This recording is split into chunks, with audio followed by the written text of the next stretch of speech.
Concert Crew Podcast. We back again. Yes, sir. Today we celebrating, man. We celebrating again. All Eyez On Me 25. It's the 25th anniversary of Tupac's 4th studio album, All Eyez On Me. We're going to talk about the album. We're going to talk about the songs. We're going to talk about the impact. We're going to talk about the controversy. We're going to talk about all that. But, this is Concert Crew Podcast, and we're going to invite a family member, man. Yes. This young brother has been on the Yes. podcast a couple times. He's an author. He's doing his thing in the media realm. He always very insightful, man. He's a student of the game with the music. We want to welcome back to the Concert Crew Podcast our special guest, Lenny. What's good, Lenny TV, baby.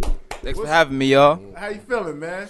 Feeling good, man. Just keeping it going with the writing and everything. I'm about to focus on more teen and adult content now. Okay, you know what I'm saying? okay. So that's where we headed at. Let's go, man. I love it, What's man. up, man? I love That's it. what's up. You know, we going to support, man. So keep doing your thing. But, you going to join us, man? You ready to join? I know you're a Pac fan. Absolutely. You're a young brother, but you're a Pac fan. So you ready to jump into this Pac conversation with us, man. Talk about this 25th anniversary. Let's get right into it, man. 1996, we talked about Fugees' The Score came out on February 13th as well. Same so day. if you haven't checked out the Fugees 25 episode, check that out. It came out on the same day as Tupac's album. So the climate at the time in hip hop when All Eyez On Me 25, All Eyez On Me came out 25 years ago. It was a problem, but we knew it was coming, but it was like, oh shit, you know what I'm saying? And it was hot, and this and the Fugees, man, was like back to back in my disc, man. Back to back. I was going from one disc to Fugees, then I go to disc 2 Fugees, back to 1. I'm telling you, like this was a like all time.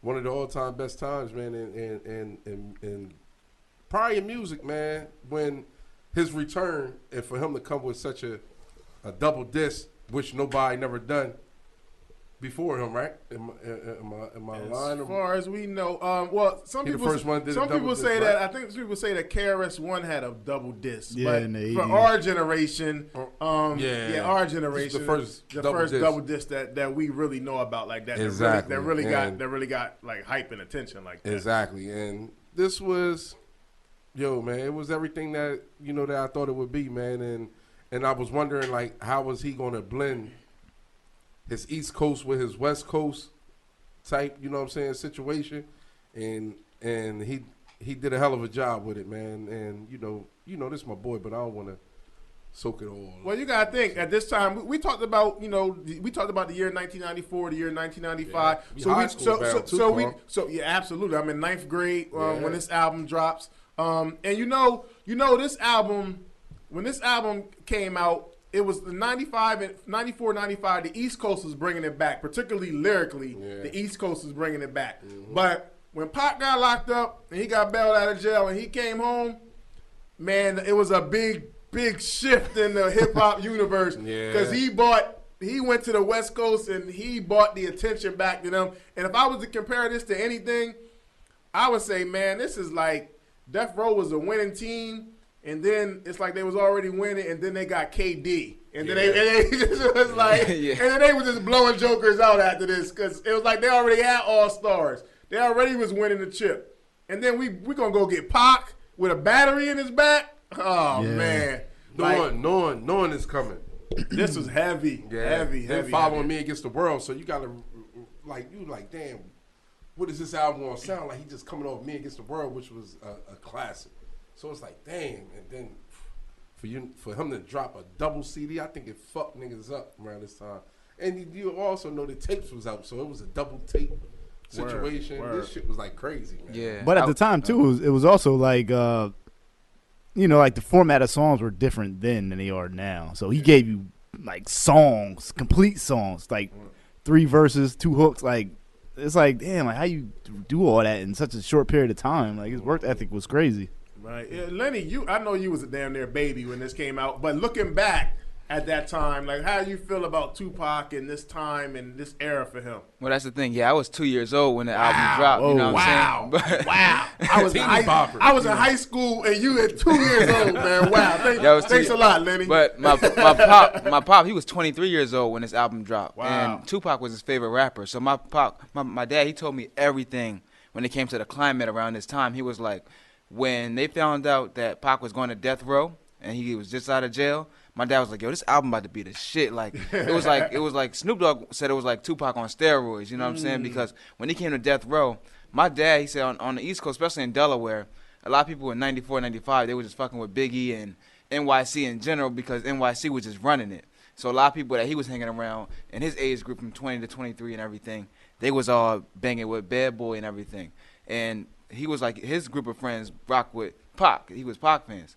When he went over to death row, he was like, yo, they were anticipating this. So it was like a hype around this. Absolutely. And when it dropped, that's all they banged, especially when Ambitious as a Rider came out. It was just, that's all he was playing and everything. You know what I'm saying? So he was definitely ready for Pac to, you know, drop that album. Everybody was waiting for it. So that's what I know because I asked. Way to do your homework. Yeah. I respect it, as you should. Now, where was Tupac at this point of his career, right when this album dropped? Where was he at? Yeah, where do you think he was at this point? Like, you look at Tupac, like, where was Tupac, the artist? Well, the artist, the man. Where was he at this point in his career? He was on like a, I'd say like a tear, man, as far as hunger. You know what I'm saying? And being as though a lot of people counted him out with the jail situation, and you know, like, because a lot of people like kind of when. Not saying people forgot about it because Me Against the World dropped and he was in jail and everybody was wondering like, damn, like from the videos, because you know videos was big back then. Super so we big. Like, damn, how you gonna make videos of this joint and how they was making the videos and still pumping the songs, and for him to just come out and put another masterpiece together, man, it was like a hunger situation. Like, you know, like he was like, when I get home, I'm gonna fuck shit up. I'm telling you now, I'm coming at motherfuckers. And you just knew it. And then, like you said, Death Row was in the form of already of being something very major and like on the highest level of labels, rap labels then, because they had so many pieces. And they had upcoming producers, then they had rappers that were still good, then they just had one of the best producers, and they had the muscle. Then you had the muscle, Suge. You know what I'm saying? So then you had Snoop, and Snoop just dropped the masterpiece. You know what I'm saying? Following the crowd. So it was like, damn. And then now we going to recruit Pac. Oh my goodness, it's about to get ugly. And this was one of the best, one of the most, you know, like calculated moves ever, man. And it fit everything in. I was just always panicking, like, damn, man, I hope he don't get over there and sound boom, boom. But it was like, yo, it didn't waste no time. Like, when he came out, it seemed like the album was coming like bang. Yeah. You know what I'm saying? It was like, wow, like this motherfucker dropped ASAP. He ain't waste no time because, you know, usually motherfucker get out of jail. It'd be a minute before they drop. But, yo, man, it was crazy, man. Word. Well, he said when he was in jail, he didn't write. So now he wasn't inspired. So when he came home, it was just like, let me just release all this. You know what I mean? So. And you also got to put it in perspective that when he was locked up, when he got bailed out, he was broke. He ain't had no money. Yeah. So he was also hungry to get paid. And he also had a battery in his back because he felt like people did him dirty. So he was like inspired to make hits, to make money. He was inspired because he felt like people turned their back on him. And he coming off of a classic, in my opinion, which is Me Against the World. So he's like, damn, I got #1 album out. I'm locked up. Dudes don't believe in me. I don't got enough money to bail myself out. Yo, you bail me out? It's on. Plus, at the time, his boy Biggie was arguably the best MC out at the time. You know what I'm saying? Easily. You know what I'm saying? So it was like, it's like, all right, you know, let me show you guys what it is.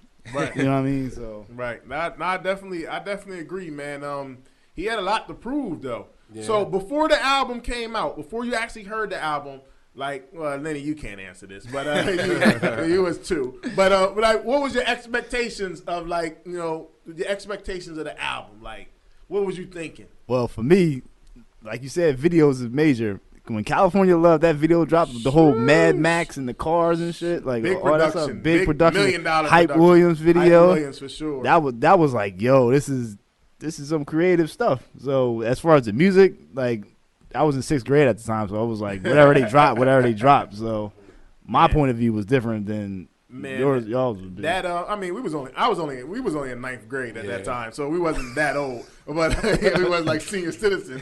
But I mean, when California Love dropped, you just knew like, okay, I see this is a next level pop, and then just hearing this first lyric. Out on bail, fresh out of jail. I was like, oh man, like, he's ready to tear it up. Like, this is another level. Yeah. So I just felt like, this is going to be bigger. Like, I love Me Against the World, but the way they set it up, you could just tell like they gave this the push. They had the formula. Yeah, word. Definitely had the formula. So me, I just was wondering, like, damn, like. He gonna have Dr. Dre in his corner, and then come to find out Dr. Dre ain't do that much on his album. Absolutely, so it was like, wow, like like he's really a genius. Like he's really on a whole different level, and like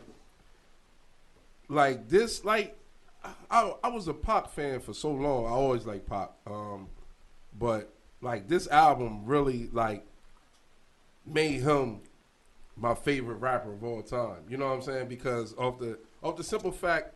Overall, just he showed his versatility, man. His arts and crafts he was more than a rapper, man. He was like an all around artist, man. As far as everything, man, and you can hear it in his music, his interludes on here.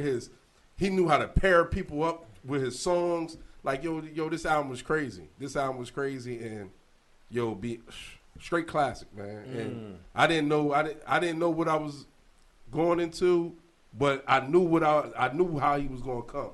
I knew that he was gonna come from the yeah. We might as well get this out the way now. I actually got three Tupac albums up here. I got the vinyl, and then I got what Sean is looking at is the original double disc that I bought. And it actually I messed the booklet up so much that I had to staple it back together. Yeah, I'm about to say. And as you can say, I have some original content that I actually wrote. It shows my ninth grade me on here. I wrote Tupac, rest in peace, 1971 to 1996. Real thug nigga. Look at your exclamation point. I know, right? It's the ninth grade me right there. Right? It is what it is. Wow. So I was feeling at the time, man. So before we get into the actual album, I'm gonna give a little background of the of this All Eyez On Me album. All Eyez On Me was released on February 13th, 1996 on Death Row Interscope Records. The album was recorded from, listen to this, it was recorded from October 13th through October 27th in 1995. That's when he recorded a double album in 1995 at Can-Am Studios in Los Angeles, California. All Eyez On Me featured production from Dr. Dre, Daz Dillinger, DJ Quick, Johnny J, DJ Pooh, Devontae Swing, Rick Rock, QD3, and many more. In October of 1995, a lot of people say Suge Knight, but actually we learned that it was Jimmy Iovine that paid the $1.4 million bail necessary to get Pac released from jail on charges of sexual abuse. At the time, Pac was broke. And he ain't had a bail money to get himself out. All Eyez On Me. So Tupac, Suge bailed him out, and with a 3-album deal. To sign a Death Row, he bailed him out. That was their deal that they made, that they wrote on paper and agreed to. Pac came out. All Eyez On Me was actually, it came following. They agreed to make the three album things. Tupac actually wanted to call it Euthanasia. He wanted it to title and Suge was like, nah, man, we can't call it Euthanasia. So Pac actually, here's Pac forward thinking. He signed a 3-album deal. Pac said, I'm gonna release a double album so I can have 2 albums done. On my 3-album deal. Out of the way. Right. Smart guy. Nobody was thinking about making 2 albums like that at the time. Actually, he started that trend. He did. Yeah, so he said, yo, I'm going to give you 2 right now, so all I got is 1 left. I'm good to go. Like, I'm ahead of the game. So Euthanasia was the original title until it was changed to All Eyez On Me during the recording process. Pac said with his own words, he said, it's called All Eyez On Me. That's how I feel it is. I got the police watching me, the feds. I got the females that want to charge me with false charges and sue me and all that. I got the females that like me. I got the jealous homeboys, and I got the homeboys that roll with me. Everybody's looking to see what I'm going to do now. So all eyes on me. That's how I came with the title. So what was the purpose behind the first title? Euthanasia. Yeah, you know that was a super that was a super thinking Pac. But it's actually a notebook like writing of Tupac writing the album, and it says Euthanasia, but the songs is pretty much the same though. But it says Euthanasia, like Tupac actually hand wrote the track list for the songs. Look this up, man. And he did that for Machiavelli too. So it's actually like Pac wrote out the track listing for the song. This is all public knowledge. You can go check that out. Yep. But yeah, man. So All Eyez on Me was originally intended, get this, for a Christmas 1995 release. Damn, he was trying to get that thing out. But quick. it was pushed back because Pac continued to record music and shoot music videos for the album. So it was supposed to come out on December of 1995 originally. Got pushed back a couple months. When Pac came home from prison, Death Row Records pretty much became the priority at Death Row. So everybody that was working on the project, they kind of, as a true teamwork, just like, look, all right, we're going to give everything we got to Pac. Let's everybody go behind Pac. So all the artists, the producers, everything gave everything they was working on, dropped it. Everything that was accessible to Death Row, he had it. They gave it to Pac, and that formed the foundation of All Eyez on Me. All right, let's get right into it. Go. We got this one, track number 1, Ambitions as a Rider, produced by Daz Dillinger. This track 1 though. Track 1. No intro, just go right. Just going right into it. From the rip. Woo. From the rip. We ain't playing no games with you. We ain't playing no games with you, man. Yo, man. Woo. Woo! This song was hard right here, bro. Yo, man, this song was hard. Shout out to Daz, who we had on the podcast. Yeah. Because this beat right here, Yeah, it was crazy. is hard. This is man. a great album opener and set a tone for real. This song is hard. Yeah, man, this was like One of my favorites, like, for sure. This was a hell of a way to open your album up for people, fans, enemies. Like he said, everybody that was watching him. This is a hell of a way to open your album up for everybody that's waiting to hear from you. And this was like, yo, man, it's hard to explain this song, man, this beat, man. But when I heard it, man, I was like, oh my goodness. This song's crazy. This was crazy. It hit hard. This song hit hard right here. Definitely. It's really different. Yeah, this song's crazy. Yeah, when it came out, they was playing it everywhere. Like I said, I asked my pop about this, and I also seen an interview with him and Sway.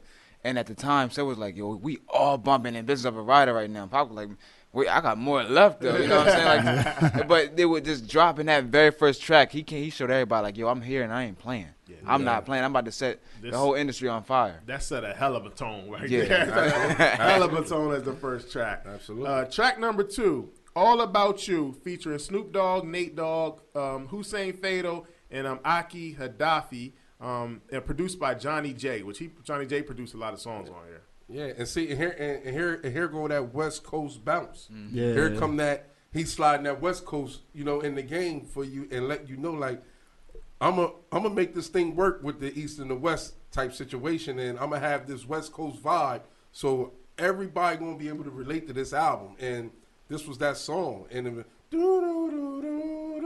it's all about you one time. You know what I'm saying? He talking about the broad and everything, you know what I'm saying? And he killed it. Every other city we go, every other it's all about you. No matter where I go, I see the same hole. And they actually, and I think they was actually talking about the video girl, if I ain't mistaken. She had blonde hair. She was in a lot of videos at the time, and she was in Biggie videos around the time of Total, when it was Biggie featuring Total. Then it was Biggie and Mace. And she was in a lot of their videos. She was like Gloria.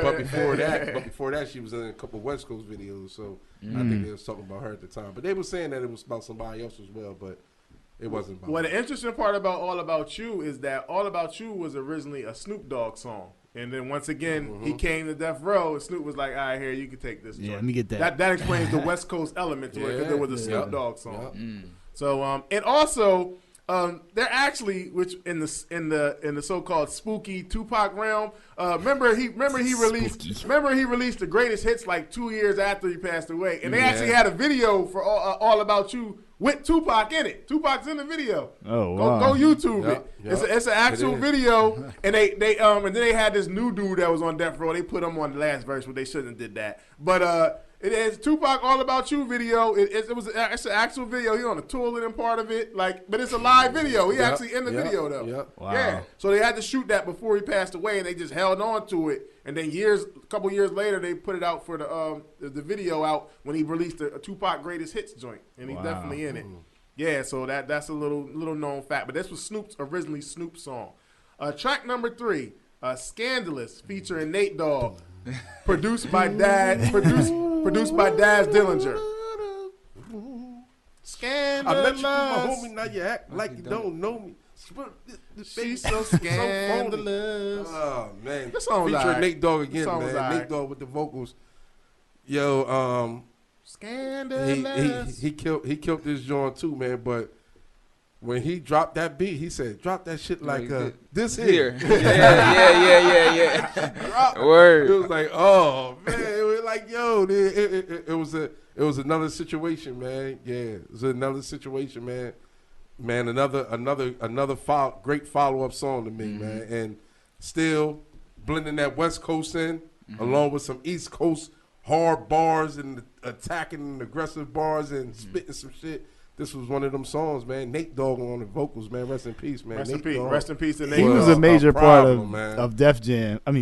Death Row, yeah. Absolutely. Nate Dogg was The sound, the absolutely. sound, the vibes, the melodies. Yeah. You know what I'm saying? Definitely rest in peace to Nate Dogg. That song right there, it evict that emotion. Like me, like when I first was able to comprehend the music of Tupac and everything, and was able to understand it, like 7th, 8th, 9th grade, around that time, even though I'm 12 years late into the game of the album. Yeah.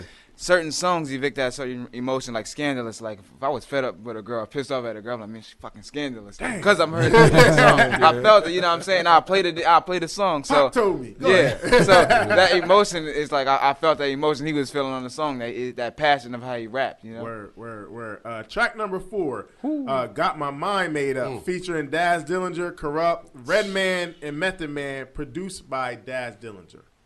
Daz production is crazy on this album. This beat right because here. Everybody, because I think also at this time, Dre and Death Row was going. When parting Pac ways. really officially got there, they was going through their little thing. Yeah. But here go Daz in the studio, a hungry dog out that motherfucker, man, and making some hard ass beats, and like they didn't know that, nobody knew that he was gonna be like dropping like, man. I think him and Pac had to lock in, man, for real, and I think that like Pac put the battery behind Daz a little bit, man. Like, yo, man, you got this shit. Like, you know what I'm saying? It wasn't worried about if Dre was gonna come or not. Yeah. Fuck him. Man, we gonna do this shit with Daz. I can actually hear Pac saying something like that. He show up, man. Word. Now this song right here, It's iconic. this is a banger. This is the joint. This is the joint for the hip hop heads. Yeah. Like the Yeah. dope. This is a dope posse cut. Like this track is bang. This is my son's favorite song on All Eyez On Me. And then for Daz to come in, like whispering, flowing, that shit was just hot, yo. It was just perfect. All right, well let's get this out the way. Favorite verse on the song. Find an MC like To me, it's not close, but I'm gonna go Meth. To me, I'm gonna go Meth, Meth. man. Happy birthday to Meth. Yes. Meth killed this joint. I'm gonna say Meth, but I will say I do agree. I think Meth has the best verse, but I will say I like how Pac came with it on this song right here. Yeah. Pac showed me. Pac showed for those people that doubted like his actual hip hop skills with bars. I think he proved to them on this song, like, yo, I can get busy. Like, I like how Pac came in on this song. But I say Meth, though. I say Meth. No more procrastination. Give him a face. I like how Pac just came on the track. Yeah. He said, I'm thugged out. Forgive me, Janet. Yeah. Weight gain things being told. Yo, then he 2 brought years that new ago. 2 A years A friend ago. of mine, yeah. Mine told me Yeah, how That's to when say Chris East Style Coast blows your mind. Yeah, that's when he brought that Clearing East up my Coast. throat, Word. clearing That my shit. throat. I got my mind Made up. Come on, Yeah. get it. But Meth killed Meth it. runs this Yeah. shit. Yeah. Fuck you losers while you freak back make the news. Like, hit it up. Yeah, that song, man. It's the Mr. fire on that Meth, song. man, From Staten Island. We'll be back after this Message. Don't Touch touch the the dial. But at the time too, like that was kind of taboo for like an East Coast MC to That be on was a West big. Coast. That was Yeah, big. yeah. That was big. I was like, I think whoa. Pac made a statement with that too, having the East Coast, Yeah. West Coast element also. Like I Yeah. think that was dope. Like bringing the unity amongst all the whatever All the going yeah, on. yeah. Yeah. I'm gonna get some East Coast cats Oh, on here yeah, to rock yeah. with me. Yeah, absolutely. So, who's on the track but not on the track? Answer the question, Sean, because you've been dying. I know this one. I know this one, man. Do you know who's on this song but not on the song at the very end? Nah. He goes, INS the Rebel. INS the Rebel is Inspector Deck. Inspector Deck Inspect- supposed to be on there. Inspector Deck. okay. Inspector Deck raps on this song. He has a verse, but it gets taken off. It actually, if you YouTube, his whole verse is on YouTube. But they kept the INS the Rebel on for some part, so that's him because he's about to come in and Yeah. flow. INS the Rebel. This, and then it goes off. But that's Inspector Deck had a. It's a bar very for it. yeah. Well, I don't think so. Yeah, I don't think he got paid for that. But he got. It's a taken off very the- awkward couple seconds. It's like, what's that mean at the end of the song? I didn't know that for years. I heard Yeah. the INS for years, but I didn't know until he explained it maybe like 5 years back or so like Right. that. I heard him explain like now that makes sense. But then if you YouTube it, his whole verse is out there, so you can Yeah. listen to it. And it was dope too. It was But dope like you verse. said, though, Sean, this is when you had songs that was 3 to 4 verses guaranteed. Yeah. Definitely. You know what I'm saying? Definitely. And, yo, man, like, your money's worth. yeah, this joint was like, man, man. Yo, he went in on, man, this was a dope track. This is bars. This beat was banging. I love this song from the jump, man. That beat, dun, dun, dun, that beat was hard, man. Yeah. Who would have beat Daz? Killed that beat. Shout out to Daz, man. Track number 5, How Do You Want It, featuring KC and JoJo, produced by Johnny J. This That's is how that joint the third. That's how it does drop. This the third single on the album right here. Third single. Another Great- video, great I radio remember, hit. classic Oh, video. this Yes. is Great yes. radio. That was smart. That was smart by the marketing team. It's a great radio hit. Like, Yes. as soon as Yeah. that radio, I know yo was blasting that thing. This is a hit. This a hit song. His song. You just know it. Yeah. Then Casey and JoJo, JoJo, yep. Killed it. hot at the time. Yeah. On Killed fire, it. scorching Yeah. hot from Jodeci. Killed it. Yo, man. And then, like, yo, the song matches the video because I feel as though this is a California. Because, you know, it's hard to Yeah. get the white people in rhythm with your, Right. Yeah. with your dancing and your certain songs. But you knew that when this song came out, they was going to love it. And for him to had the porn stars Yeah, everywhere. hold on. It's two versions of this video. It's an explicit version Yes, I'm with talking about the explicit. with like Heather Hunter, Yeah, the porn that's star what Heather I'm Hunter, talking about. and then they released another cleaner version Yeah. of it, which we probably seen on TV the most. But the late night joint was the Heather Hunter joint. BET Uncut. Yeah. The BET It was Uncut. Heather like, Hunter. It was like a bunch of the porn was stars. Carmen. Was it not Carmen Electra? What's the other girl? Pamela Anderson.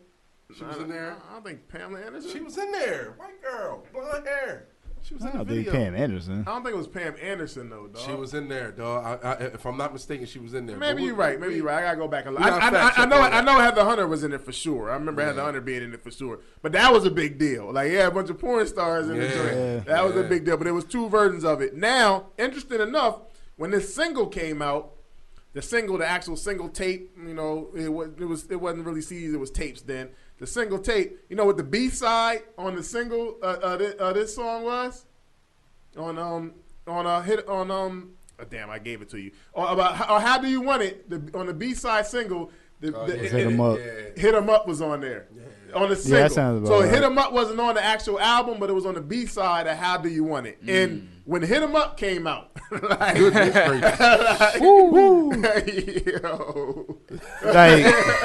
Yo, I feel like everybody knows where they was at when they first heard that shit. I remember it like this. I remember who I was with. I remember where I was at. I remember everything, just like that. I wish that song made the album. Like, hit 'em up.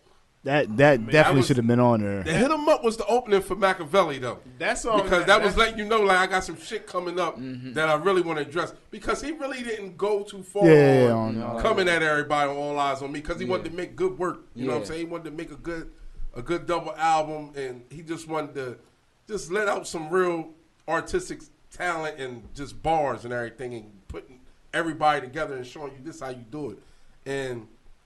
But that Hit 'Em Up, when that joint dropped, oh my goodness. Man, look. You hear me? Biggie, my guy. But when Hit 'Em Up dropped, That was messy. Woo. That was messy. Man, I mean, all that sneak this and shit, or you don't know if you talk about a motherfucker, all that shit was not the look. all of that and After rap, Hit 'Em Up. all of that and rap was over. Like Yeah. the rap Yeah. with sneak disses and stuff. That was pre-Hit 'Em Gloves Up. was off. That was pre-Hit 'Em Up. After Hit 'Em Up, you can say whatever you wanted. Because when that track came on and the first lines that came on that track, that's why I fuck you, bitch, you fat motherfucker. Man, it was over. He didn't even rap yet. He didn't even rap yet. He took the man beat and to go in there like that. And I'm a Biggie is my guy. That song was disrespectful on the highest of points. Yeah. Like I never heard a diss track that disrespectful in my life. I say that to this day. To this day. It wasn't no diss songs that was that disrespectful prior to Hit 'Em Up. Yeah, then that motherfucking picture came out. No Vaseline wasn't that disrespectful. That picture, No. Nothing was This as disrespectful probably as Hit 'Em Up, the man. number one, like, motherfucking And to say everybody's names the way he did, it wasn't Yeah. subliminal. Like Yeah. Hit 'Em Up, man. Woo! So are they saying take money on that song or get Take money? money. Take money, yep. Take money. First off, fuck in the click Like, you claim. just- West Side when we ride, ride, come come and click And then the game. you know he felt Claim so to be a he player. felt like New York disrespected him too when it came to him getting shot at Quad Studios. He's still feeling that because it's like damn, like he's supposed to be the king of New York. Let me know, you know what I'm saying? Let me know who I'm supposed to be checking in with or whatever like that. Like even though a lot of people say Pac wasn't street smart and shit, he just felt like damn, let's figure out how we gonna get this shit addressed. I think he felt like real disrespected by New York at that time. Man, look, man, I'm gonna tell you, Biggie. I'm diehard Biggie bad boy at this time, and I couldn't deny this joint. This joint was hard, and for Biggie not to respond, man, he bigger person than a lot of people. Yeah. 'Cause this is so disrespectful. I Yeah. know his team was like, "Come on, Big, we gotta do something, dog." Like, whoo. Yo, to this day, what did Chino XL do to him to get shout out on that? I don't know. He said, "Fuck Bad Boy as a staff, a Record label, and a motherfucking crew."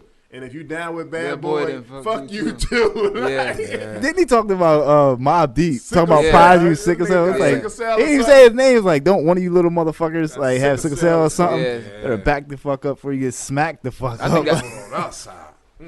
all that anger and then being young too at the same time, you're just uncontrollable. My at man that went point. from Tupac to Bishop on the track. Like, He it's said, crazy. then he let us, man, I'm gonna let my little young boys ride on you, man.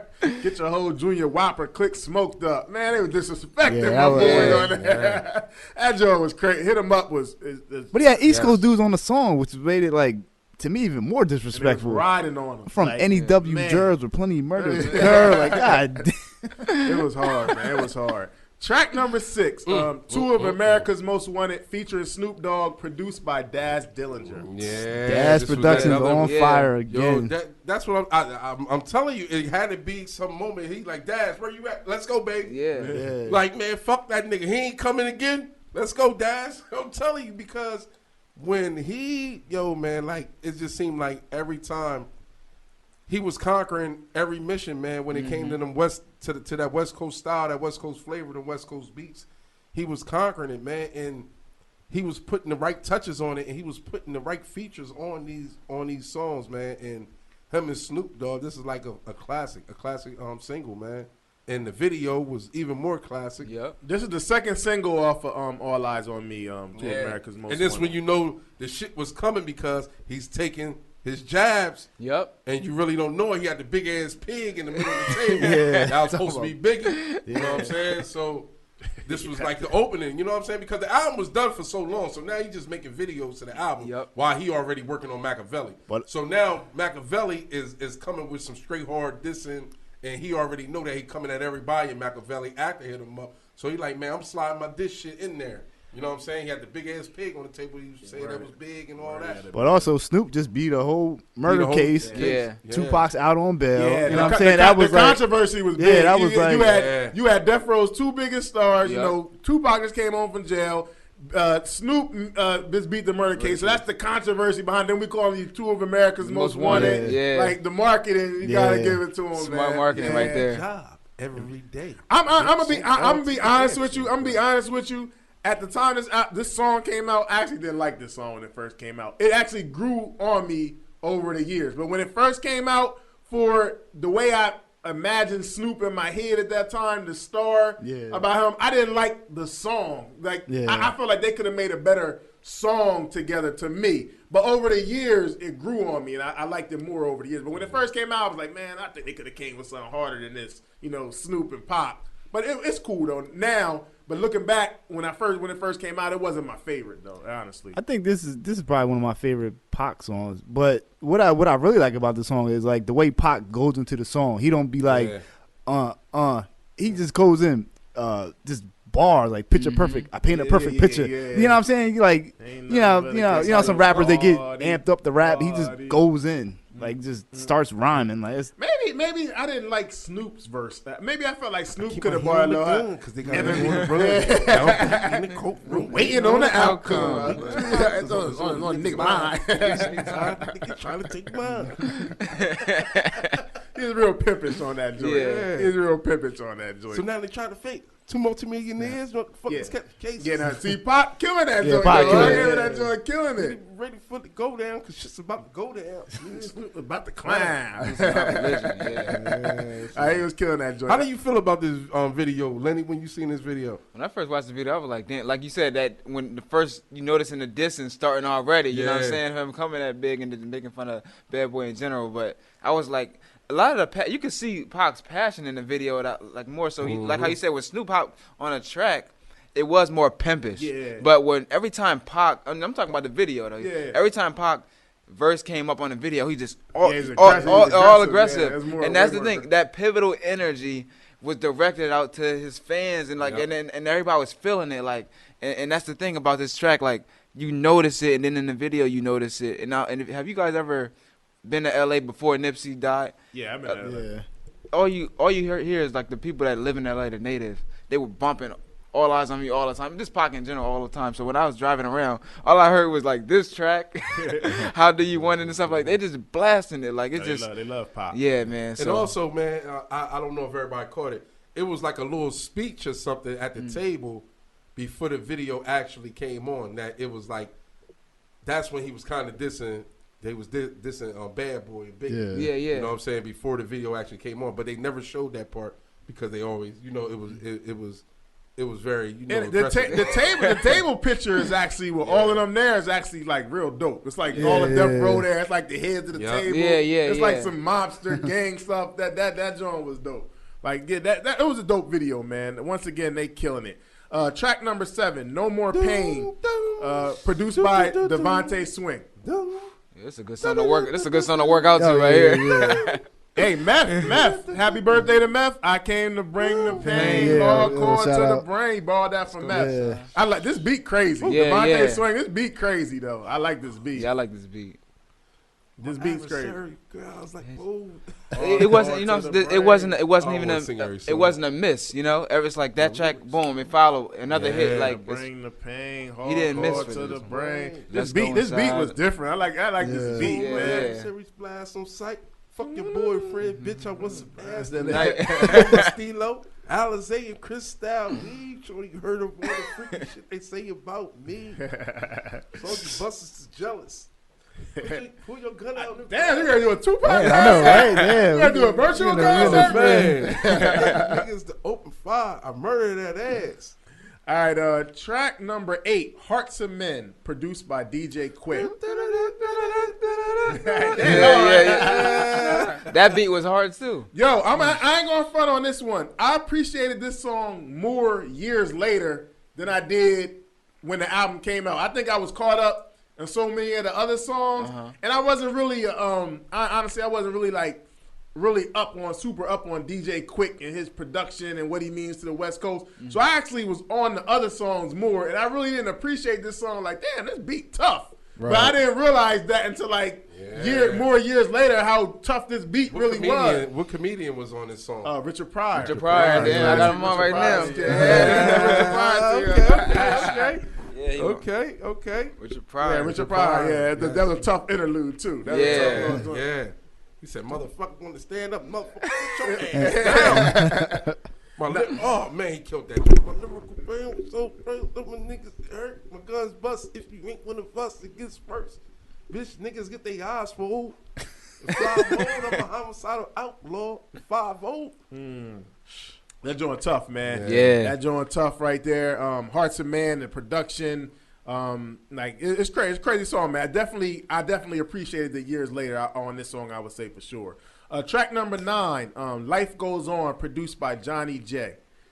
Yo, when he passed away, this was like the theme song of it. All I could think about was, yo, if they don't do what he said in this song, I used to love this song before he passed away. But like, you'd have a party at my funeral, at every rocket, let the hoes that I used to know from way before kiss me from my head to my toe. Give me a paper and pen so I can write about my life of sin. A couple bottles of gin in case I don't get in. Like that's I was like, yo, they gotta do that. Yeah. Pop told y'all what to do. And my mind, I was like, cries when we die. We outlaws, let me ride. And all I got left is thinking memories. I love the niggas to death. I'm drinking Hennessy. I love this song. I love this song. Yo, it's like, dude, he's like 24, 25 at this age. Yeah. Writing poetry. Yeah. Respect this, How yo. many brothers fall victim to the streets? Rest in peace, young nigga that's in heaven for a G. I realized that I told you that I never thought of death. But my niggas, we be the last ones left. So life goes on. Yeah. Like, yo, life goes on. All right. But you know what? I'll bring all that up later. But nah, I'm going to do that shit right now. You know, as my boy, as much as, but you know, I ain't gonna say nothing bad because Big fucked with Pop. But Big was using shit from Pop from this album. You know what I'm saying? But he was putting it in his own way. Because, you know, Big was talking about when he passed away, he talking about the Versace and all that. Well, I think Big acknowledged that, like, Pac inspired. He was sleeping on Pac's couch. Like, that's a fact. Right. Like, so Pac showed him the game, how to work maneuver inside the game. Biggie was just trying to get him to, like, yo, just stay off the streets a little bit. You don't know these dudes you dealing with out here in these Brooklyn streets, these New York streets. I know more about that, so you know, chill out. But the industry game, Pop definitely showed them that example. Absolutely. I don't think that's really an argument. But man, Life Goes On. This is one of my personal favorites. I love this song, man. I just thought this was dope. And then when he died, it's like it got on a whole different meaning after he died. Like, because it was a somber time, so you gotta realize that everybody started playing these type songs that Tupac made. You know what I'm saying? Because he was dropping a lot of game and a lot of knowledge that people wasn't really catching up on. And when he was putting these type songs out, like when he make these type songs, I'm saying, yo, he in this motherfucking Me Against the World bag. Right. Because on Me Against the World, he had so many of these songs. But they were so dope and they were so hot. So I knew that he would eventually go back to that sound. Right. All right, and next up we got track 10, Only God Can Judge Me, featuring rapper Forte, produced by Doug Rashid. Yo, if you never heard of Rapping Forte, this is his best verse. Man. Yo, this is his best verse, man. Wow. And yo, but Rapping Forte, that dude out west. Yeah. You sleep on him if you want. Like his whole ties, and you know, like, yo, man, this when you know Pac was good because he got Rapping Forte sounding good. You know what I'm saying? Yeah, some of Rapping Forte's all right, but he also got remember Tupac and Forte. But Rapping Forte got some doo-doo rhymes on here too, dog. Yeah, he got some doo-doo. I'm a like like Pac when you was locked down. That's what I be around. That is the most dude. That is the weakest verse. It kind of I could have wrote something way better than this. I don't know, Carl. No, Forte got bars for you. No, he said Pac when you was locked down. That's when I be around. Come on. Like still be drinking. But you know I it's funny. remember hating that verse, like as a young. Pac had to come back in though. Yeah, he had to come back in. You know me because I'm a thug. Pac was killing the lyrics on this. And that's the thing. This is a West Coast kind of Yeah. beat, but Pac was killing the lyrics on here. Cause this is my dad's favorite Tupac song. It's my favorite Tupac song too. And the fact that Forte had that little swindle right there. Yeah, that was weak. But Pac was so good on the song, Pac, yo. it just overshadowed it. But I feel you. Pac's lyrics. This is a lyric-driven song. The lyrics outshine the beat and everything to me. I like his bars on this song. And the beat fire too though. Only You know God that's the can crazy judge part. me now. Yeah. Only God can judge me. But I like how he caught the pockets of the beat. Motherfucker. Yeah. Get out Like, my business. he caught the pockets of the beat. He killed that joint. Yeah. Track number 11, Trading War Stories, featuring SIBO, CPO, Outlaws, and Storm. This beat is crazy. I Trading love War this beat. Stories, Yeah. Outlaws on the ride, jealous niggas in are the spies. Look in your eyes. Yeah. I like the hook better than the actual song, man. I like the hook on this joint. But this is dope, man. Can your mind picture a thug nigga drinking hard liquor? This ghetto life has got me catching up to God quicker. Come on, Yeah, he got bars. Like Mac 11 living just to scare niggas. Part of my thug poetry, but niggas is born every day. Tell him. I'm trying to tell you, like, yo, that shit is fire. Winnie. That shit is fire, man. Like, yo, he really. Recognizing this classic masterpiece. Yeah, he went in. He went in on this album, man. Yo, man, that Trading War Story. I used to love the hook on this song. I used to love the hook, man. And they all went in like when they all had their verses though. What's her homegirl name that was on this? Storm. That's Storm. Yo, she was kind of in Outlaws, but kind of not. Yo, by the way, it's two versions also. You want to Google on YouTube. It's two versions of Hit 'Em Up. If everybody don't know. Oh, yeah. Go YouTube it. The first version is definitely better, but it's the same beat, but they got different verses and all. The second part actually got some Jamaican part to it. Storm is on the second part of Hit 'Em Up. It's two versions. So YouTube, check that out. There's two versions of Hit 'Em Up. It's a Hit 'Em Up 2 also. I never heard Hit 'Em Up 2 at all. It's the same beat. Different lyrics. Some of the verses are a little the same, but there's different lyrics. They got Jamaican guy on there and Storm raps on there too. Yeah, it's two Hit 'Em Up. They should have stick with the first. But the first one's better. But it's definitely two Hit 'Em Up. So check that out as well. Wow. Track number 12, California Love remix featuring Dr. Dre and Roger Troutman, produced by Dr. Dre. That video was like. It's the first single off the album. Yeah, but this the remix. This the remix. But there is a remix video as well. That's what I'm talking about. I like that video was crazy. It was like a big ass house party. Yeah, house you party. had E40 in there. Yeah. You had Too Short. Yeah. You had a lot of people like I'm telling you, like the West Coast players was in there, and then this was that you like, all right, he got the whole Cali, he got that whole side over there riding with it. You know what I'm saying? Yeah, the remix got a video. It showed man. in that remix video. You I know? remember Dr. Dre and Dr. Dre wasn't he like sleep? Dr. Dre like sleep. Somebody was in the bed or something. Tupac was asleep during Tupac was asleep. California Dream. He had a California dream. Love was the dream, and then he woke up when it exploded. Then he went to this video. He called Dre. Yep, and it's a whole video for this song too. I like the remix. The beat a little different, but I like the remix too, man. Yeah, I like the remix. Yeah. I like the original better. But man, it's funny that Dr. Dre is another example of everybody giving everything to Pop.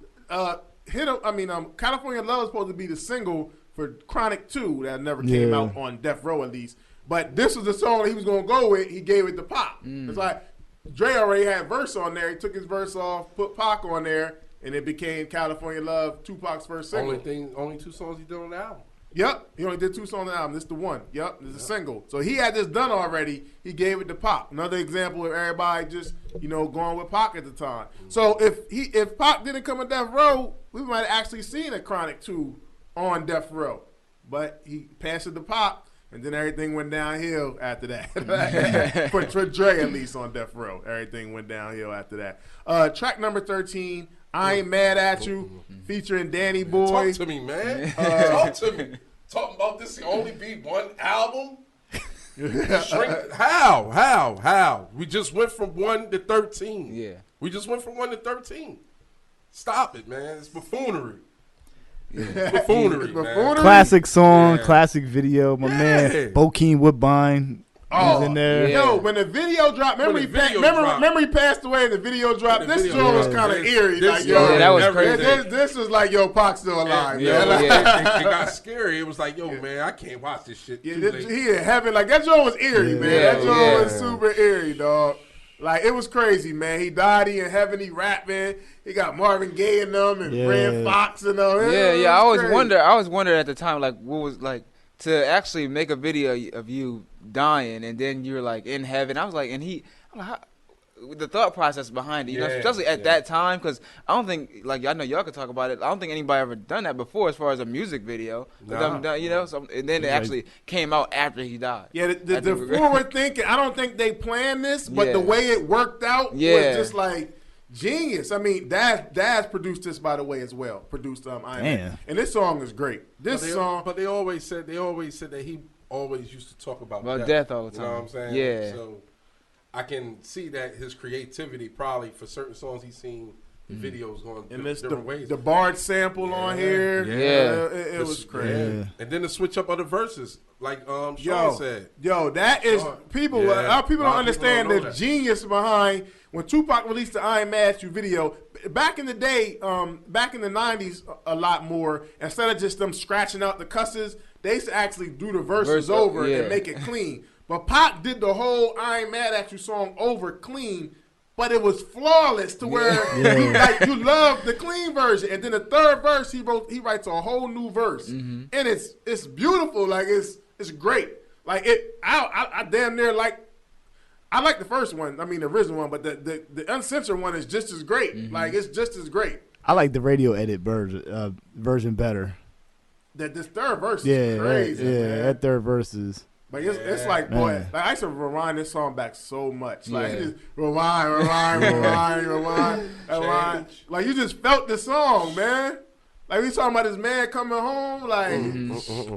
Shit, I'm with you. Want to go to the mosque, don't want to chase tails. Boy. It aged really well, you know. It aged really well, and that's hard to do in music, is to make a song that ages really well. All my homies I ain't talked to in a while. I'm sending them some out. And then like this is one of those songs again. You be like, yo, this dude's only like 24, 25, writing this that we're still talking about it today, like 25 years later. I'm like, damn, like, you got his pen game was crazy. He was just a little smaller, but you still roll. And hit the hood swole. Remember when you had a J curl, didn't quite learn. On the block with your Glock, tricking off Sherm. Collect call to the tip, saying how you changed. Oh, you a Muslim now? No more dope games. Yeah. What? No, man. Yeah. Coming home just got damn. Don't want to chase tail. Oh man, they killed that joint. This is a great song. Yes, I Am At You is a great song. All right, track number 14 in the last track on this one. What's Your Phone Number? Produced by Johnny J, featuring Danny Boy. I'll skip this. This beat threw me off, dog. This beat was some other stuff. This was one of them songs. You know what I'm saying? Yeah. The girl on the phone was talking freaky though, man. But hold on, real quick. Your boy again. Who? My boy was talking about shitting on the broad on this song, and when he was talking to the girl on the phone, Biggie came back on his double CD. And said and used that. Oh yeah, that's a fact. That's a fact. So started controversy. You started controversy. Hey man, it's in there. It's in there. I'm just saying. He was talking about pissing and shitting on the broad on that song. Then Biggie came back with his double disc and put his own twist. We're not doing on the beef no more, dog. I know. I'm just showing you. He giving you the facts. He giving you the facts. You know what I'm saying? I'm not coming at Biggie. You're right. You're right. It's a fact. It's a fact. It's a fact. That was the last song on this one. Now we got this too. Can't See Me featuring George Clinton. Can't See Me. Produced by Dr. Dre. This is the second song and only other song that Dr. Dre produced. Now, little known fact about this song is that, go to YouTube again, the Dogg Pound have a song with this same beat that they recorded prior to this song. Pac came home, Dre or Dogg Pound or whatever, or both, gave the song to Tupac. Tupac recorded new vocals on it, and it became the first song on the second disc. Niggas Can't See Me. I like this song. I like this song. I like the beat, George Clinton. I like this song. Yeah, absolutely. Me too. Yeah, he came in. He came in. Track number 2, Shorty Wanna Be a Thug, produced by Johnny J. Shorty wanna be. Said he wanna be. Talk to him. Talk to him. Shorty man. wanna be a thug. Yeah, that was a good hit right there too. Like as far as not missing, you know what I'm saying? That's what I enjoyed about this album. It wasn't a lot of misses. I think Wish a Phone Number was a miss, but This song was alright to me. Actually, this song to me sounded like it could have been on one of Tupac's earlier albums. More than All Eyes on Me. This was that. I got that kind of feel like one of his other albums. Absolutely, just that Me Against the World type joint. Then especially when he talking about the youngin', or you can go with one of his early. Yeah, that's what I'm saying. Even earlier than Me Against the World. Even earlier, prior to the same one that Brenda was on. Yup, Thug Life. Yup. Yeah, I think it could have easily been on one of them. Just the way he sounded. Yeah. I kind of got more of that kind of feel. Track number 3, Holler at Me, featuring Nancy Fletcher, produced by Bobby Bobcat Irvin. Irvin, he produced for LL Cool J, a lot of other people. And earlier I like the bars on this one, but it was just the first verse. It sounded like he was talking about you better Biggie. beware what you say. He sounded like he was talking about Biggie clearly in the first verse. Niggas out there jealous because we be battling with that that bro. they trying to play your head. I like this song. It's cool. Yeah, it was I cool. like this It song. was cool. It's not a big miss. Yeah. Nah, it's not a big miss. It's not a big miss. Track number 4, Wonder Why They Call You Bitch, produced by Johnny J. This is a good one. Yeah, I love this. This song. is a message to all the fast women out there. Yeah. And this message is not dated. It's still not relevant dated. there. Yep, you're right about that. Woman in your need to change. In the locker room, all the homies do was laugh. I five because another nigga played your ass. Yeah, he was kicking game on this one. Even easy, tricking around for what you need. Wonder why they call you bitch. Wonder why they Your call you name, bitch. I how bet you wanna you. give it a free. You're making money on the corner. He giving game on this one. Yeah, he this sure this is. message has not changed over the years. Not at all. The same. He answered a couple people's comments on why he called the hoes bitches. Yeah, Dolores Tucker. Dolores, she was always a problem. Yeah, they was beefing heavy. Yeah, I wonder what it Strictly goes. business, baby. We're tired of being called bitches and sluts. Track number 5, When We Ride, featuring Outlaws, produced by DJ Pooh, who also co-wrote Friday. Yeah, I enjoyed this song. This is my favorite song on the album. Really? Yeah. Wow. Okay. This is one of them joints, man. Like, yo, it's like man. This is like an up tempo pop. Like the way he's riding the beat. I like this one. Wow. It's crazy because I wasn't big on this song, man. I wasn't big on this song. Man. That's your favorite song on the album? Favorite song on the album. Wow. Yo, man, this joint, yo, man, and you know, this became my favorite, one of my favorite songs when Neil older brother T, he had the .8 shatter image. Remember, the whole car looked like it was broken glass. Yeah, I got it. And he came and picked me up, man, from the doctors on Broom Street. I used to go to family practice. Came and picked me up, man, and he was bumping his joint because he like it was just something about it. He just played certain songs. Like he might not play the songs that everybody liked on albums, so it was just ironic that he played this song, and just to hear that joint in the system, it was like it's them beat cuts. Wow, it stuck like, with you. Yo, that joint was crazy, dog. Real rap. That joint was messy, man. Track number 6, Thug Passion, featuring Outlaws, Storm, and Yeah. Jewel, produced by Johnny Still J. coming. Yep. I love this song. Yeah, I man. love this song too. I love this song, man. Yeah. You know I need you. Thug Passion. Yeah. Put on my dick bigger till it's relevant. Nigga like a tripping over their president. Yeah. Nah, I like how they flipped that Computer Love sample on this joint. This should be my joint, man. This should be my song right here. I used to rewind this back too. I ain't gonna hold you. This is my joint. Thug Passion. Beat was dope, man. What telling me to cool out, but they ain't feeling me. A motherfucking fool about my fucking cheddar cheese. I know the Thug Passion drink became. Oh yeah, absolutely. That was the that was our go-to. twist. Yeah, that was the our go-to. twist when we was drinking. That was the go-to after this song. That was the go-to. Yeah. You know what I'm saying? Then they start making all the motherfucking colorful All Eyez. Remember they start making it? Oh man, that was our go-to, man. He definitely put this on the map. Oh. Absolutely, man. Man, this was. I love that song. This was like an overall like the ladies love that song. Right. Yo, right. this was one of them. Oh, and he absolutely. know how to get you. Yeah, You know what I'm yeah. saying? He like, yo, I know the women gonna like this Yep. one. Boom. Right. And he know how to get you, man. And that was the thing. And then he'd come right back with some hard shit Yep. for the fellas. And that's just what it was, man. Versatility, Man. versatility. Yup. And here it come right now. Well, speaking Next of song.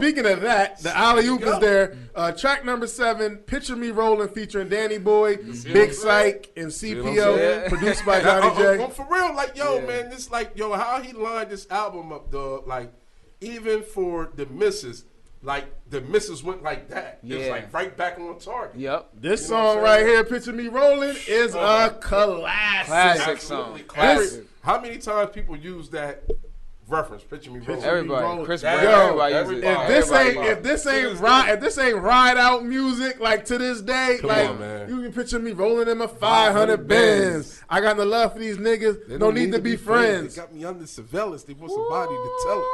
No, it's dope being sold, but I ain't the one telling it.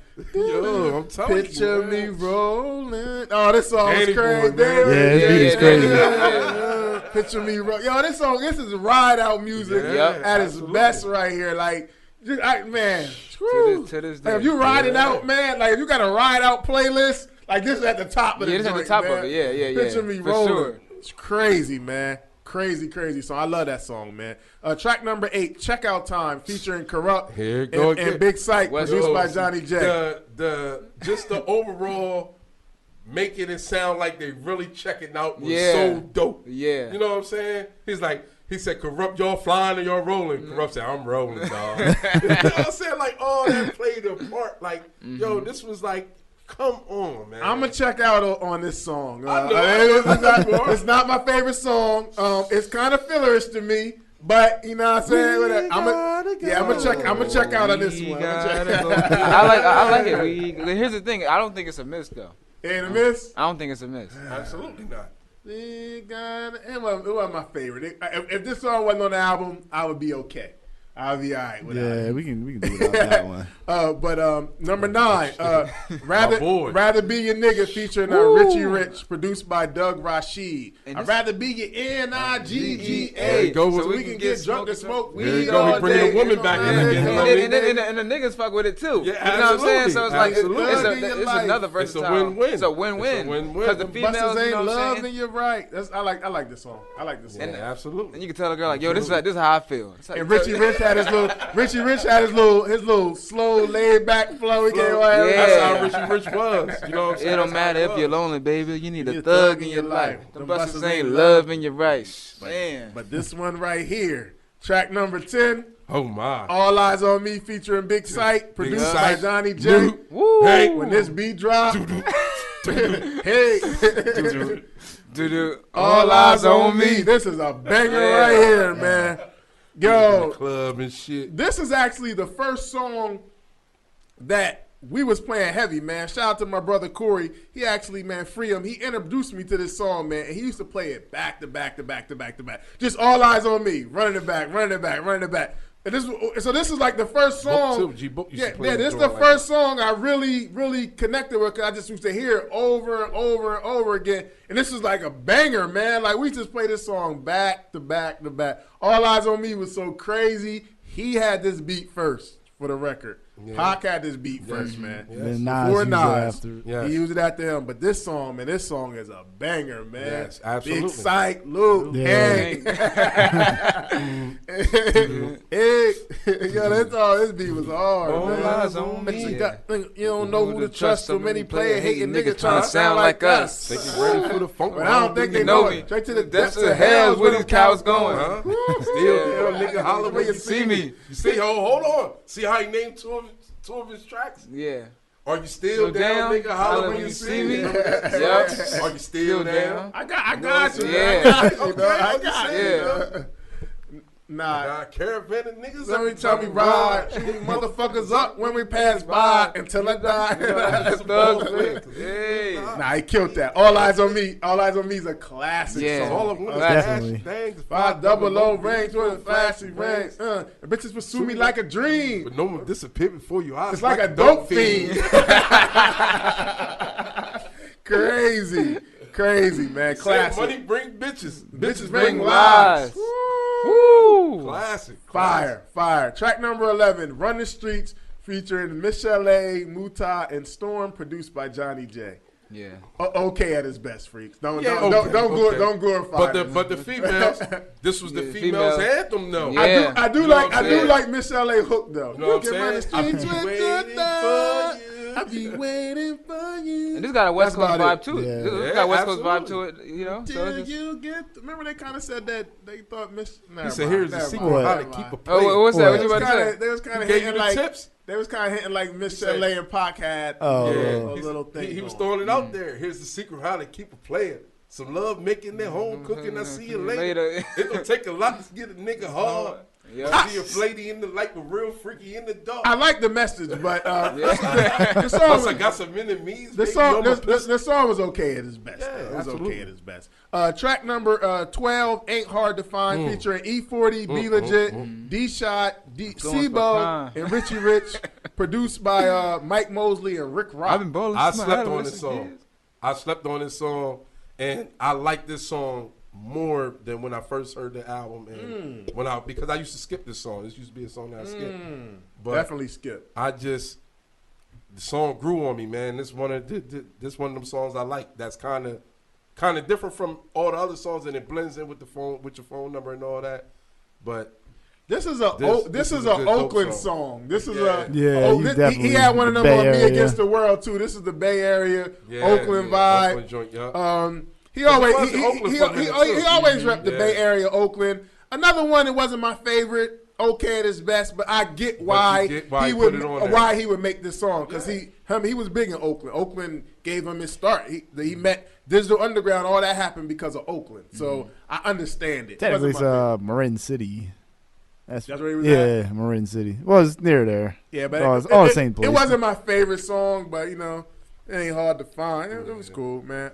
And track number 13, the last track on the album, Heaven Ain't Hard to Find. I kind of used to get them mixed up a little bit because the titles. Me too. But it was produced by QD3, Quincy Jones. And what's going on here too, right?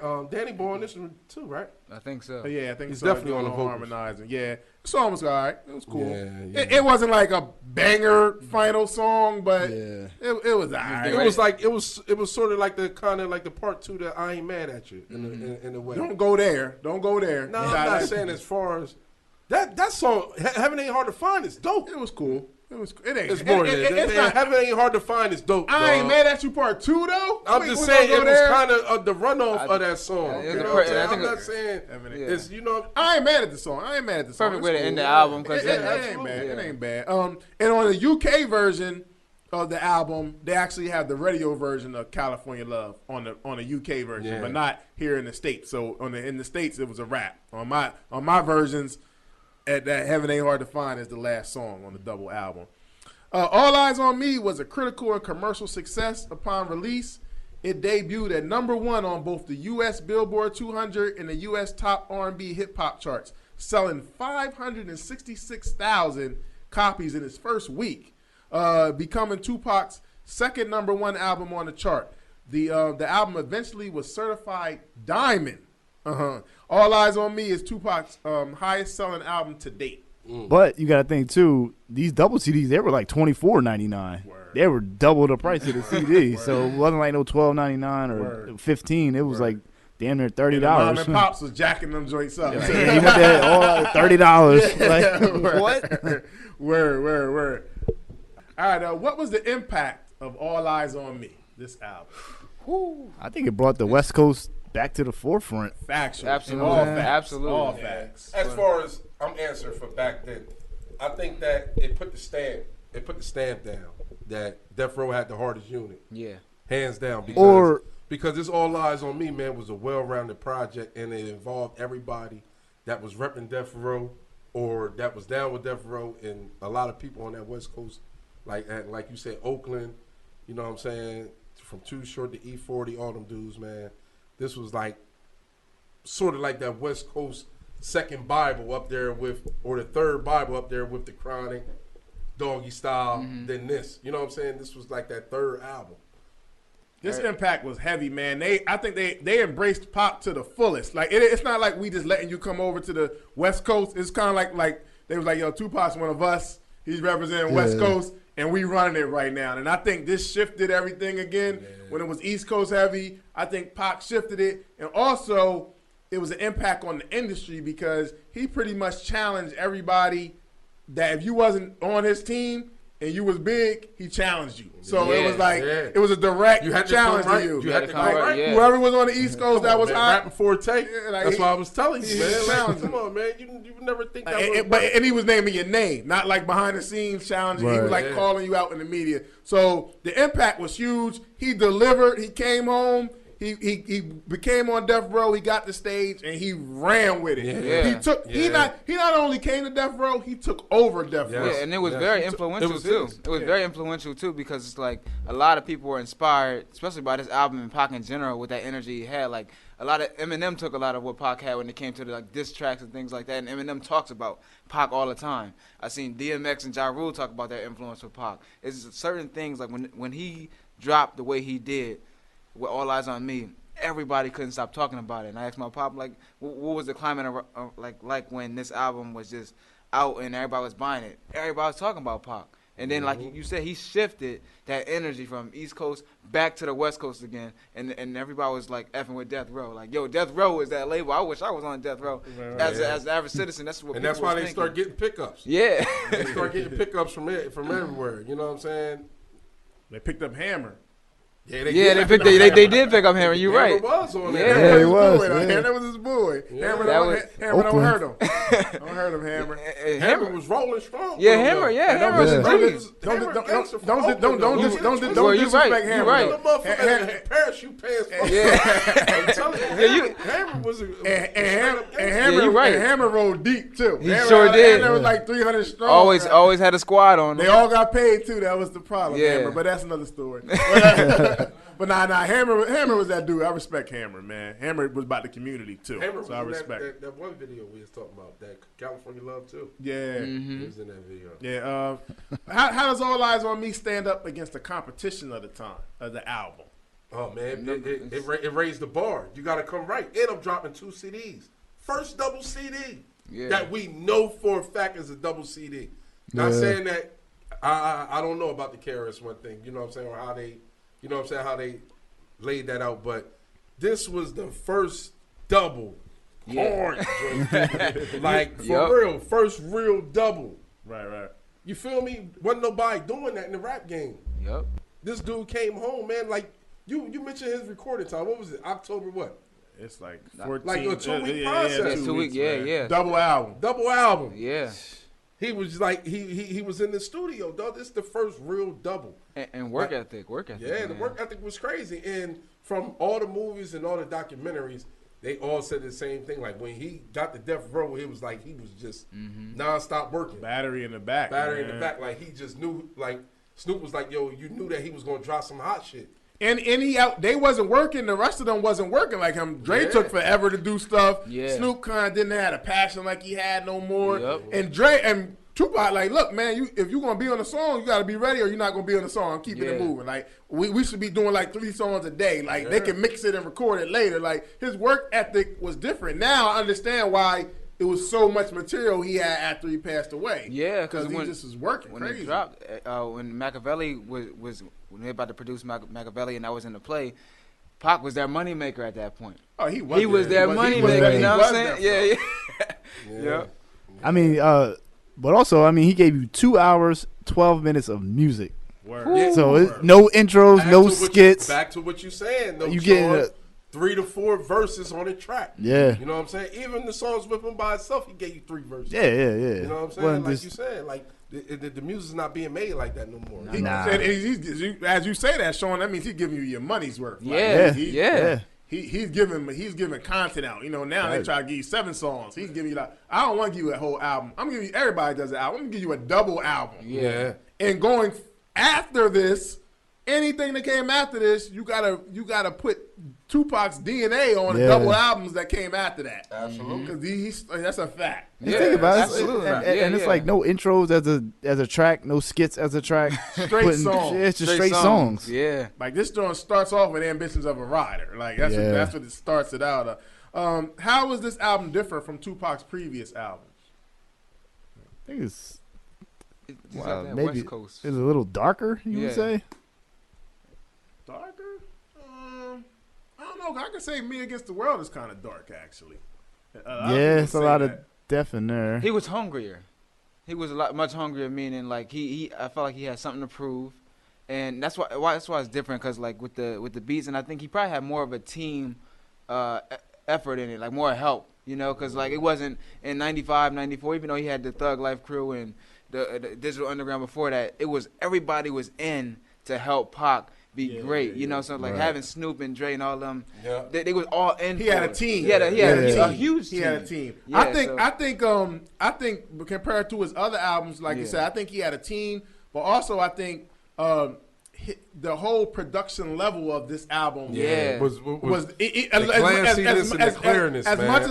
much as I love Against Me Against the World, as much as I think that's a classic. Yeah. All Eyez on Me, it went to another notch. Like the production, the song, the hits, everything went to another level. Like I can mix it up. I'm mad, but I also want to party. Yeah. It was more of all that. But I'm throwing shots. I'm doing everything. I'm having fun. It was a big mixture of everything. It was actually more of him, like his multiple personalities on this album. Yeah. But to a bigger scale, though. I feel like Me Against the first albums, the production wasn't there to me. And then Me Against the World, I felt this was more of a dark place, but it was still just him. Now he had this machine behind him. Like, all right, Pop, we're going to take what you did and we're going to put it on steroids. Go. Right. Exactly. And he delivered, though. He delivered. Absolutely. Like, you got to say, he delivered on it. How did this album, what did this album do for the West Coast, you think? Took it to another level, man. Yeah. Because you got to realize, man, you just had the Chronic and Doggy Style. You know what I'm saying? Coming from NWA. You know what I'm saying? Ice Cube. You know what I'm saying? But when you got the Chronic, then you got Doggy Style, then you got this coming off the same label. Shit was messy. Yeah. For real. This is this you can put them three albums against any 3-pack from any label. And it's gonna put pressure on them. Yeah, and I agree. For real. And we also said in the beginning, we said that that East Coast is kind of holding it down. Yeah. For the West Coast, this brought it back. Like this brought them back with vengeance. Like he put them on top, and it was like he was the guy on the West Coast. Like West Coast, he wasn't from L.A. They all got behind him and embraced him, man. He had his ties. You know what I'm saying? He had his ties. Too many ties. For real. And it was just, man, it was like the perfect opportunity that he went into. You know what I'm saying? Unfortunately, he lost his life over there and behind it all, but this was like sort of like the perfect opportunity for him to fall into, man, and he capitalized off it, man. And Suge and them knew it. They all knew it. They knew that Pac was coming. They knew that it was gonna be pressure. They didn't really know it like that because they like, all right, Pac got the Me Against the World. So did Pac deliver? Y'all think? Absolutely. Oh yeah, definitely. That's the reason why it's a lot of people's favorite rapper. He delivers. I think he definitely delivered. Yeah. He delivered. I think he might have delivered beyond expectations. Absolutely. This is definitely another championship banner for the West Coast. Absolutely. This album. Absolutely. You got that up in the Raptors. So let's get right to the $1 million question. Where we're celebrating the 25th anniversary of Tupac's All Eyez on Me, his fourth studio album. Is All Eyez on Me a classic? Absolutely. Uh-oh, Sean. I would say it's a classic, but some of the songs could be trimmed down. I'm going to say it's a classic. Now, the argument that I hear from different people is that this could be a single album, or you could take some of the songs on here. I can understand that argument. I will say that this album to me is a classic because despite the songs that you have problems with, the big songs on here, they carry big weight. Like his big songs on here carry super weight to the point where it can make you forget about the three or how many other songs you think are bad.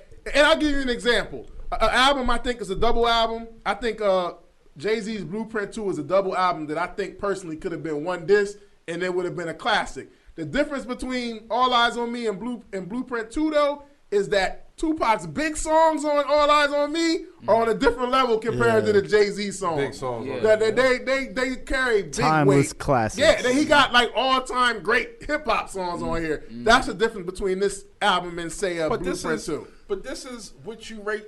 If you're making a double album, this is what you rate it off. Absolutely. Yeah. This is what you try to compete with. Yep. You feel what I'm saying? So everybody got time to get it right. Yeah. Whoever coming behind this album. But it's all about if you get it right. You know what I'm saying? And the songs that we may not really like that are songs that are hits in the West Coast that people like. You know what I'm saying? But like but they're not the even hyphy movement. He attacked that with certain songs. You know what I'm saying? And that's in Oakland, the hyphy movement. So then you got your straight West Coast songs. Then you got your songs for the females like Run the Streets with Your Thug. Like we might not be all the way into that song like that, but the females and Michelle A all on the vocals, they felt that whole song if you had anybody at that time that was in the streets. So we're saying this from the East Coast, so I know out there they love it. Absolutely. So, but what I'm saying is the songs that I kind of don't care for, they're not bad songs. They're not like trash. It's just like, you know what I mean? Right. So I feel what you're saying. Yeah, but then you hear people say, well, he could have made it one album. I don't know too many 18-track or 20-track albums that was fire like that. Do you know anybody that was dropping 18, 20 tracks on the album at this time? Because it's more than just 12 bangers on there. Not without skits. It was 18 with like 4 skits on there, but not 18. But let's just be real though, straight like, songs.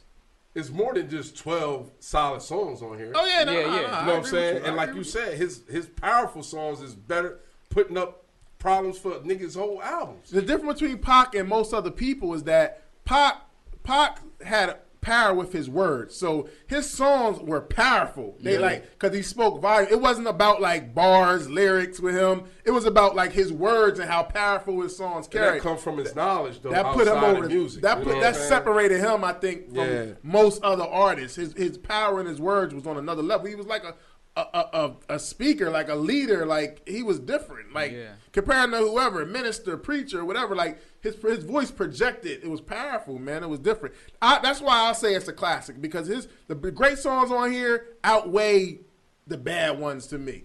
And it carries the song, and they carry so much weight. He got all-time classics on here, man. So that's where I say, where do you think this song in Tupac's discography, where does All Eyez on Me land for you? Well, as far as what? His albums, Tupac's albums. It's top 3. Where you got it? Where you got it? For me, Definitely top my number 3. one, this number, I want to say number 2. Number 2. Because I got Machiavelli, because Machiavelli was just like so raw. And the time that it came. Angry Pac. And I think, and I think that it weighed heavier on me, because at the time Machiavelli dropped, Pac was dead. You know what I'm saying? So now you got this whole Machiavelli album living with you, because damn, like, yo, this is really the next album he really was going to drop, and it was already done, and it was hard. The whole album was hard. It's like you know what I'm saying? And then also behind that, I was like a mystery. Smoking mirrors. Is he alive? And then I'm going to this, and then I'm going to Me Against the World. Same order for me. Machiavelli was hard to me. That was to me, that was almost his closest thing to a flawless album for Pac.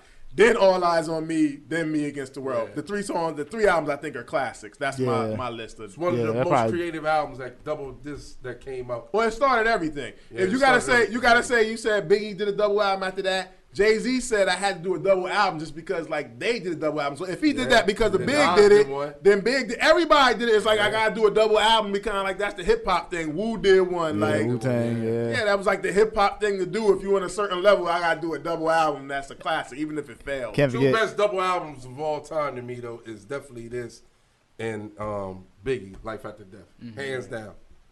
I don't see, you know what I'm saying. I know Wu-Tang Forever is dope, but it don't got nothing. Wu-Tang Forever is a classic to me. It's definitely a classic. I think Life After Death is the best double album in my opinion. You know, that's my opinion. I think it's the best double album of all time. But I think all 3 of them is classics. I think Biggie, Tupac, and Wu, I think are double album classics. I don't know if I got anything else on my double album classics. You got Outkast. Speaker Box Love. Stop, man.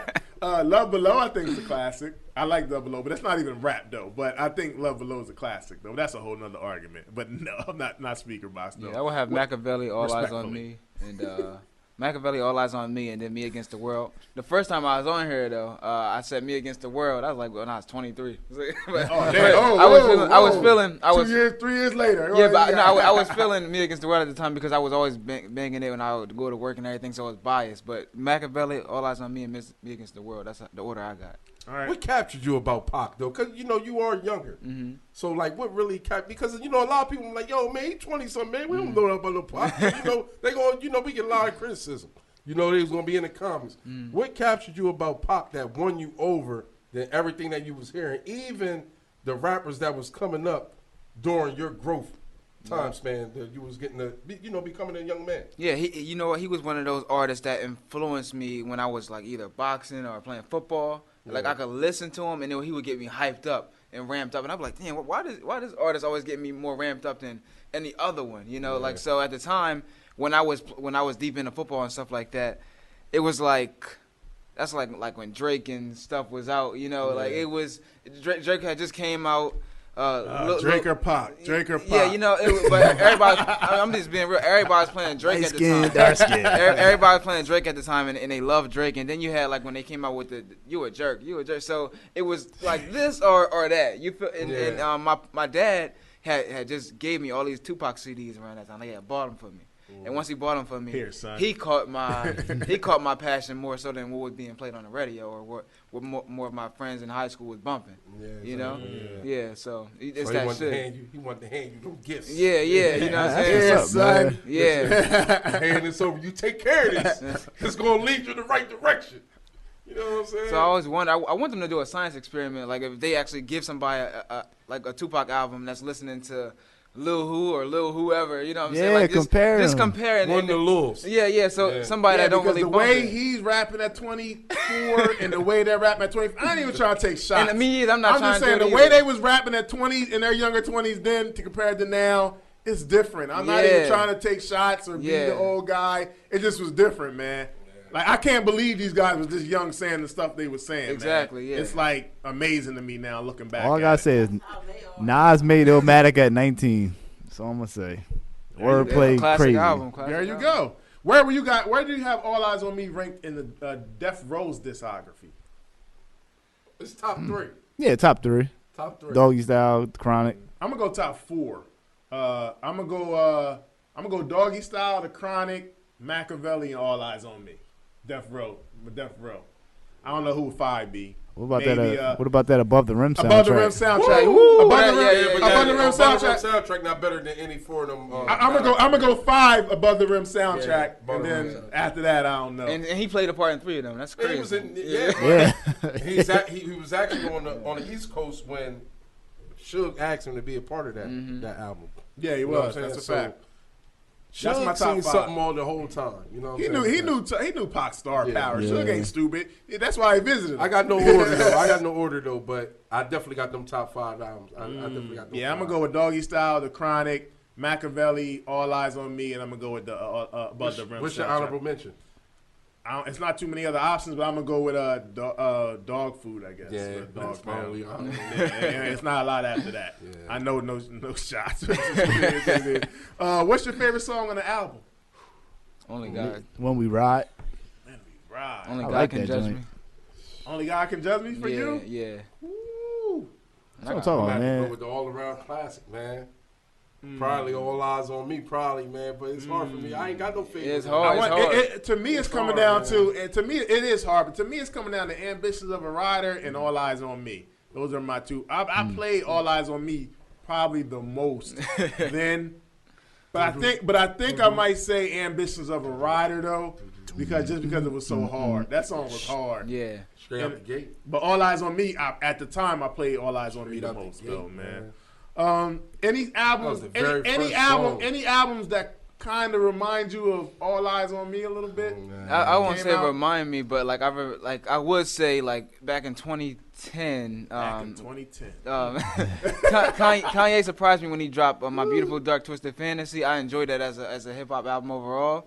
But I was just like, okay, like especially So Appalled, that song, Jesus Christ. Yo, man. I love that. I love that album. I love that album. Can't really get. I'm just talking about. But the energy, like when Kanye, like he had went out to Hawaii and he got all these people together to help produce. He had a whole team, a machine, help produce the album, and he was just like, let me come with something. Remember Power? Like I'm just at the time. I love the album. Yeah. I'm trying to catch the Tupac element, the similarities. I love the album though. I think it's a classic. I think it was just a lot of energy, the same energy that was probably put into All Eyez on Me. I felt like it was just putting into My Beautiful Dark Twisted Fantasy, especially for what it did in that time for me. And just to help you out and clean it up for you on a positive note, just the creativity with My Twisted Dark Fantasy. Yeah. From the different beats, the different features, all that played a part, and I kind of see what you're saying with that. And that was an all-around musical experience with My Twisted Dark Fantasy. Yeah. With Kanye. Probably one of my favorite albums from him. Mm-hmm. Yeah. You know what I'm saying? So that was like it was a good goulash. You know what I'm saying? And I kind of get what you're saying. Yeah. You know what I'm saying? A little bit of everything. A little bit of everything in there. Or gumbo. How they say it? Gumbo. It's hard for me to compare because when I try to compare this to something, I try to think of when somebody came back from something. Because to me, this is a comeback album. Yeah. This is like an ultimate comeback album. And I can't really think of a comeback greater at that big magnitude that had this kind of impact. Well, he was hated by everybody. Like Barack Obama called Kanye, he called out Kanye West. He got called out for the Taylor Swift situation. So he did drop that album a year after, and he addressed those situations. I got you, but Taylor Swift compared to getting shot and going to jail for rape, exactly. It's the same. It's the you a jerk. Yeah, I'm just trying to think. I'm just trying to think of I can't think of nobody that had to me, this is a comeback. Like this is the greatest comeback. I would say in hip hop, absolutely, where the odds was down and you came back and you just smashed it. And on some real shit, like not and we can't say to this level, and I'm not comparing it to this level, but when you mentioned comeback with the albums, the only comeback album that I really heard like that was somebody that went away and came back and made a kind of a smash album was Meek Mill Championships.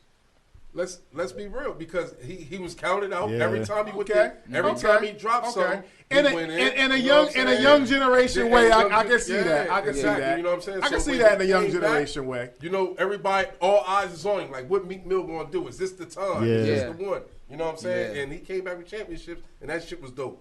The only other person a little bit. When T.I. was locked up and then he came back out of jail, his album didn't have the impact of All Eyez on Me though, but I could kind of see. What was that, Paper Trail when he came back? Yeah, which I think the Paper Trail was dope. It just wasn't. It wasn't this though. It wasn't this. But I kind of get that. Yeah. But the Meek thing from a young generation perspective, I can see that. I can see that. Bobby Smurda, the ball's in your court. The ball's in your court, brother. I talked about that. Now, I knew you was gonna say something about that. If he could smash it though, that would be. But I don't know. But just like I can. If he come with a good album, he could take over that young crowd that the little baby got and all that. Yeah. He can snatch a great deal of that. I'm telling you. Especially East Coast style. How is this album, All Eyez on Me, how has it aged over the years? Like, does it sound dated now, or it still sound good to you? Still sounds good to me. I think it still sounds good. Clarity the clarity, man. The production, man. Like, can you imagine the studio vibes when they was? Pac was in work mode. He probably organized confusion. He probably got 50 verses on. He's probably making like 3 songs at once in every room. I can just imagine the stories, man, from like producers, man, when they was recording. The sound guys, the engineers, man, this dude just smoking cigarettes. It's rare to make something timeless like. On this planet, it's usually rare to have pockets like that. As far as like All Eyez on Me, Thriller, Confessions, like just to have something that aged really well and and you turn it on, it's like it just came out. Yeah, you know? Because Thriller still sounds like crazy, man. Thriller's crazy. Yeah. Well, freaks, man. Before we get out of here, you know what I'm saying, get ready to get out of here. I gotta ask you this. Yeah, I know. We just saw the hip hop uncensored documentary on FX. Yes. Freaks, I know Pac's your guy. Yes, absolutely. Haitian Jack said some things on this documentary that raised some question marks with me and other people about Tupac. And it may have changed some people's point of views. You know, he talked about, the rape case, the Madonna, Pac calling him a snitch, him, Pac getting shot the first time, him dressing like him. Suge gassing him up. You know what I'm saying? Pac street level and respect. What do you say to, Haitian Jack and these accusations that I ain't saying nothing to Haitian Jack. You know what I'm saying? I ain't saying nothing to Haitian Jack because I don't got no problem with Haitian Jack. As you shouldn't. Or whatever the circumstances may be. And, Haitian Jack has a story as well. You know what I'm saying? Unfortunately, Tupac is not here to rebuttal what Haitian Jack is talking about. So, of course, what Haitian Jack is saying right now is going to stick with you because it's new, it's fresh. Nobody heard from Haitian Jack. We never heard Haitian Jack's side. All we heard was Pac. So everybody rides with Pac. And I think that, exactly, and I think that it would have been much different if Haitian Jack probably would have made a statement before Pac was done. You know what I'm saying? And then Pac rebuttal to what Haitian Jack said. But, in some ways, as far as watching him, as far as in a good way, learning from him and things of that nature, especially when they was recording, because you keep seeing it in everybody's movie when they make the movies. Haitian Jack is there when Pac is recording above the rum, things of that nature. I can see that. You know what I'm saying? I got nothing bad to say about that as far as with that. But Pac even told you, like, this guy, he's flashy, got fast cars, he got women. He told you about that. He never took that away from him. He just said that he felt some type of way that he got something to do with him getting shot. You know what I'm saying? And as far as all the other stuff, as far as with the Madonna and all that, I don't know about that. We both know how females are. They on to the next. You know what I'm saying? So what she might like about Haitian Jack, something that she disliked. What she disliked about Pac is something that Haitian Jack ain't had that she liked in Pac. So it's a hell of a turnaround. But as far as the other stuff, I'm not going to get into that because you're speaking on a man that's not here to defend himself. You know what I'm saying? But it was dope to hear Haitian Jack's side. You know what I'm saying? And it had me looking at shit. You know what I'm saying? So I'm just... Gregory Hines, you tap dancing that was a great two-step, man. I'm all on it though. I'm just, it is what it is. You know that was a good answer though. I gotta see this documentary. I gotta see it. Oh yeah. You got to watch it. Definitely watch that. Yeah, it's closed.